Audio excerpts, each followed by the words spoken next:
Hello, hello, hello. Welcome back to Down the Rabbit Hole. We're on episode 185. Can you believe we've gotten this far? I can't believe it.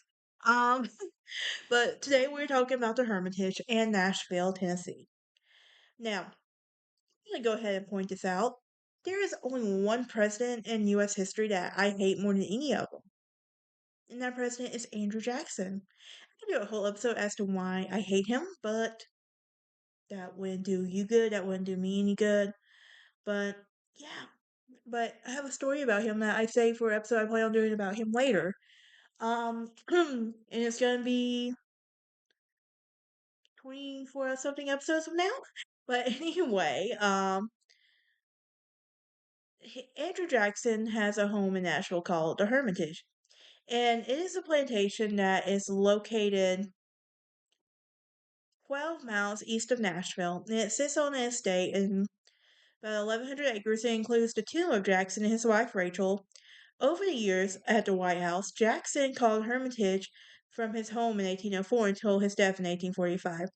And the plantation would serve as a rest for the rest of Old Hickory, where he enjoyed a steady flow of family and friends, but it also was placed in a place of captivity and suffering for hundreds of slaves.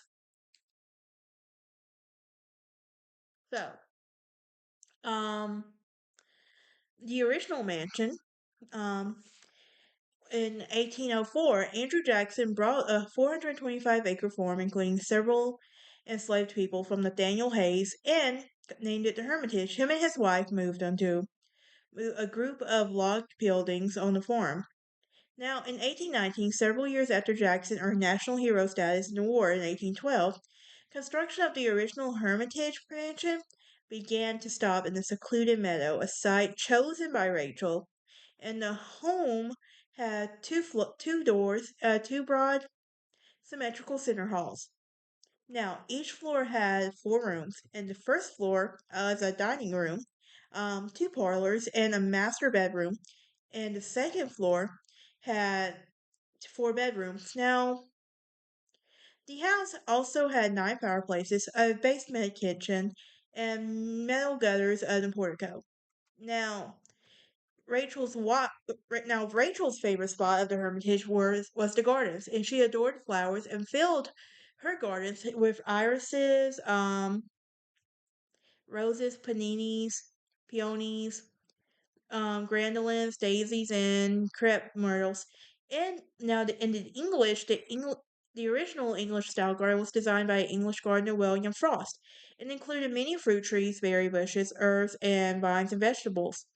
And Rachel's love for gardening was inspired Jackson to bury her in it after the birth, after her death. Interesting place. Have a theory on you, Jackson. I'm gonna be nice and not say it though. Now, in 1828, he was elected the president, and Rachel became ill during her first successful presidential campaign, where she would die December 22nd, 1828. And the devastated Jackson would enter the White House a widow, consoled himself within the White House walls by directing massive renovations to the Hermitage. The mansion was expanded to 13 rooms, two-story wings were added, one of each side to the door, and the east wing had a library and office where Jackson spent much of his retirement reading. Now, he would also write letters and manage day-to-day operations on the plantation. In the west wing would include another dining room and pantry, and the kitchen and the smokehouse were added behind the home. Now, in 1834, while Jackson was in the White House, a chimney fire ravaged the Hermitage and destroyed the eastern and central parts of the home. Now, Jackson hired architects Joseph Reeve and William C. Hume to redesign the mansion in a Greek revivalist style, to complete with a two-story modified Corinthian columns along the porch. Now, the columns were coated with sand and the wood on the front facade face painted the tan to give the appearance of stone.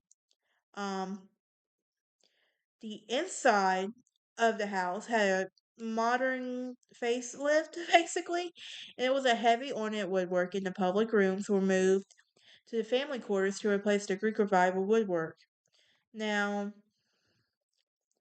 an elliptical staircase will replace a straight two-story staircase as well. Now, the Hermitage walls were filled with joys, challenges, and clamor with as many children.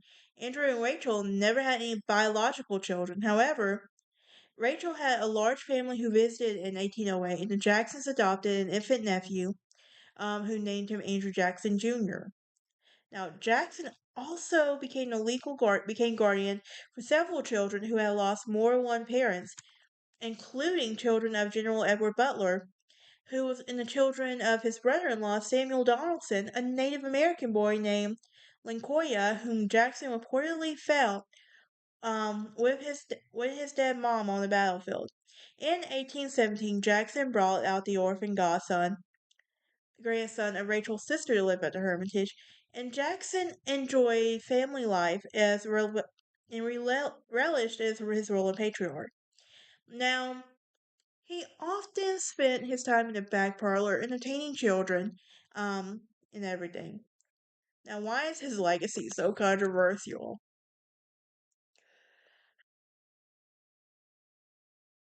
I'll be honest with y'all, I'm trying so hard not to let my hatred for this guy show. I really am. But anyway, he was the second president, and he had a harsh record when it came to enslave his two slaves and Native Americans. Now, in the 1820s, no one had heard of the anti-establishment candidate until Jackson campaign invented it. So, the U.S.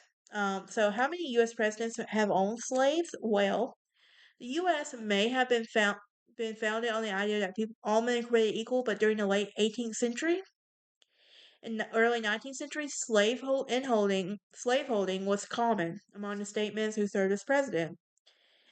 Hmm. In all told, the least 12 chiefs would own. Now, although Jackson was known as the people's president and fought to give everyone a voice, his vision was limited. Yeah. Now, other enslaved people will work at the Hermitage as cooks, housekeepers, blacksmiths, carriers, drivers, musicians, and personal companions to the Jackson family. And Jackson actively pursued runaways and to allow people enslaved on his property to be whipped if they broke his rules. Now, over a span of 66 years, would have at least 300 slaves. At least. When he died in 1895, he had 150 slaves on his estate, the most ever at once. Now, the Hermitage has separate quarters for domestic slaves and field hands. Its slave quarters were mostly two room, 400 square foot cabin. Um, and the slaves' home at the Hermitage stands still. Now, one of the homes of Alfred, who was a slave, who tended to his horses and maintained farm equipment. Other remaining cabins include the original farmhouse where Jackson and Rachel lived before the mansion was built, and the original Hermitage kitchen. Now, what about after his death? Well, he would die June 8th, 1845, and he was laid to rest next to his wife in their garden. Now, his adopted son would inherit the Hermitage, most of his slaves, but it soon went into debt when he would sell parts of the plantation to stay afloat. Eventually, he sold the remaining estate to the state of Tennessee with a stipulation that he and his family could continue to live there. In 1858, Jackson Jr. and his family would leave the Hermitage and take the remaining slaves except the five who were left behind as caretakers. After the Civil War, many of the slaves at the Hermitage fled and remained as day laborers or tenant farmers. Now, there would be a foundation started for Andrew Jackson. I'm sorry, I do not like this guy. I really don't. I'm trying so hard. But anyway, that's gonna be a hard episode to film to record after I get done with this. Get ready to talk about American presidents. It really is. But anyway, in 1889, the The Hermitage fell into disrepair, and a group of women, including some of Jackson's relatives, formed the Ladies Hermitage Association with the intent of saving the estate and preserving Jackson's legacy.